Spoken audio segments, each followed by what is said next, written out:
Hi! இன்னைக்கு என்னோட ஸ்டைல்ல உளுந்து களி எப்படி பண்ணுறதுன்னு தான் இந்த வீடியோல ஷேர் பண்ணியிருக்கேன். ஃபர்ஸ்ட் 1/2 கப் கருப்பு உளுந்து எடுத்திருக்கேன். இத ஸ்லோ ஃப்ளேம்ல நல்லா ரோஸ்ட் பண்ணிக்கோங்க. கலர் சேஞ்ச் ஆனோனே ஆற வச்சிடலாம். நெக்ஸ்ட் இதுக்கு நான் பிளாக் ரைஸ் எடுத்திருக்கேன் 1/3 கப்.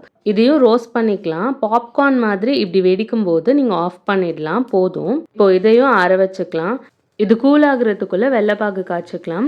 இதுக்கு பதம் எதுவும் கிடையாது. ஜஸ்ட் திக்கா இருந்தா மட்டும் போதும். இதுக்கு நான் 1/4 கப் வெல்லம் எடுத்து அதே அளவுக்கு தண்ணி ஊத்தி நல்லா திக்காகுற வரைக்கும் ஹீட் பண்ணிக்கிட்டேன். அவ்வளோதான். இப்போ இந்த அரிசி அப்புறம் உளுந்து நல்லா கூல் ஆயிடுச்சு. ஸோ இதை நல்லா ஃபைன் பவுடரா மிக்ஸி ஜார்ல போட்டு அரைச்சு எடுத்துக்கலாம். இன்கேஸ் உங்களுக்கு கோர்ஸ் பவுடரா இருக்கணும், கொஞ்சம் கொரகொரப்பா இருந்தா தான் பிடிக்கும் அப்படின்னா, நீங்க அந்த மாரி அரைச்சுக்கோங்க. நான் கொஞ்சம் ஃபைன் பவுடராவே அரைச்சுட்டேன். இப்போ களி செய்றதுக்கு இதுலேருந்து நான் ஜஸ்ட் 1/2 கப் தான் பவுடர் எடுத்திருக்கேன். இது கூட நான் 1/2 டீஸ்பூன் சுக்கு பொடி எடுத்துருக்கேன். உங்களுக்கு பிடிச்சா சேர்த்துக்கோங்க, இல்லைனா வேண்டாம். ஆப்ஷனல் தான். ஸோ இப்போ அந்த 1/2 கப் மாவு எடுத்ததுக்கு 3 கப்ஸ் ஆஃப் வாட்டர் அதே குவான்டிட்டியில் நான் ஆட் பண்ணிக்கிறேன். இப்போது இதில் கொஞ்சம் கூட லம்ஸ் இல்லாத மாதிரி நல்லா மிக்ஸ் பண்ணிக்கோங்க. தென் ஸ்டவ் ஆன் பண்ணிவிட்டு இது 1/2 குக் ஆகுற வரைக்கும் கொஞ்சம் கேப் விட்டு அப்பப்போ கைவிடாமல் கலந்துக்கோங்க. இப்போ இது பாதி வெந்தப்புறமா ஆல்ரெடி ரெடி பண்ணி வச்சுருந்த வெல்லம் தண்ணி இதில் ஆட் பண்ணிக்கலாம்.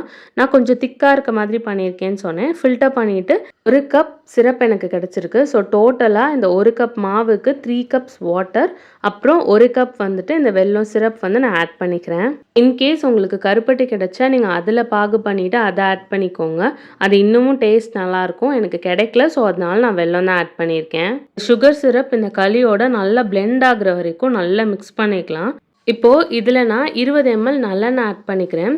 யூஸ்வலி களி சாப்பிடும்போது அது மேலே நல்லெண்ணெய் ஊற்றி சாப்பிடுவாங்க.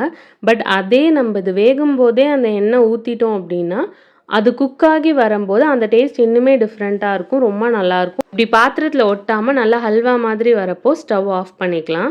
ஆற வச்சுட்டு இது சர்வ் பண்ணலாம். இந்த ஹெல்தியான ரெசிபி உங்களுக்கு பிடிச்சிருந்தா லைக் பண்ணுங்கள். மறக்காமல் என் சேனல் சப்ஸ்கிரைப் பண்ணிக்கோங்க.